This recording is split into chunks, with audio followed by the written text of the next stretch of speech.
un juif. L'apôtre Paul n'est pas un lévite. Par contre, l'apôtre Paul est descendant de la tribu de Benjamin. Benjamin. Donc, l'apôtre Paul est un benjamite. Il y a aussi Siméon. Les descendants de Siméon, de cette tribu, on les appelle les Siméonites. Il y a aussi Ruben. Les descendants de Ruben, on les appelle les Rubénistes. C'est ça. Donc, arrêtez de faire l'amalgame. Arrêtez de confondre le mot juif. Tout le monde n'est pas juif. Pour être juif, il faut être descendant de ce peuple, c'est-à-dire de l'un des enfants de Jacob ou d'Israël. Parce que Jacob n'avait pas eu qu'un seul enfant, non.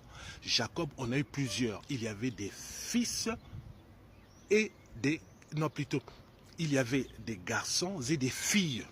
Donc, être juif, lorsque vous entendez juif, le mot ou le nom juif, ça veut dire qu'il faut être descendant de la tribu de Juda. C'est comme les Tékés au Congo-Brazzaville. C'est un peuple, les Tékés. Donc, il faut être descendant des Tékés. Les Laris, il faut être descendant des Laris. Être Congolais, il faut être descendant de ce peuple qu'on appelle Congo, les Congolais. C'est pareil. C'est pareil. Être Camerounais, il faut être descendant de cette nation, de ce peuple qu'on appelle les Camerounais. C'est ça. Donc, arrêtez de faire l'amalgame tout autour de ce mot. Tout le monde n'est pas juif.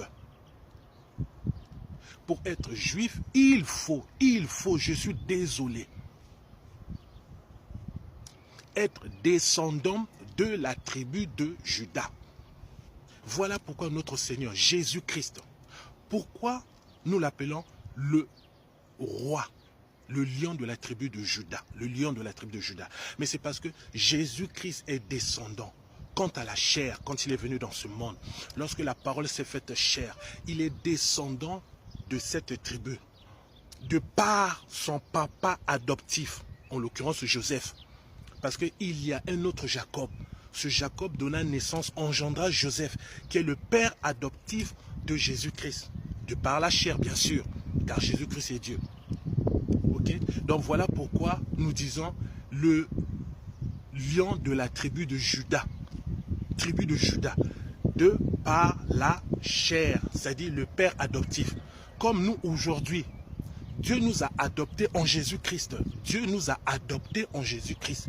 Voilà pourquoi nous sommes devenus ses enfants, mais c'est par Jésus et en Jésus. C'est ça. C'est pas par Marie, non. C'est par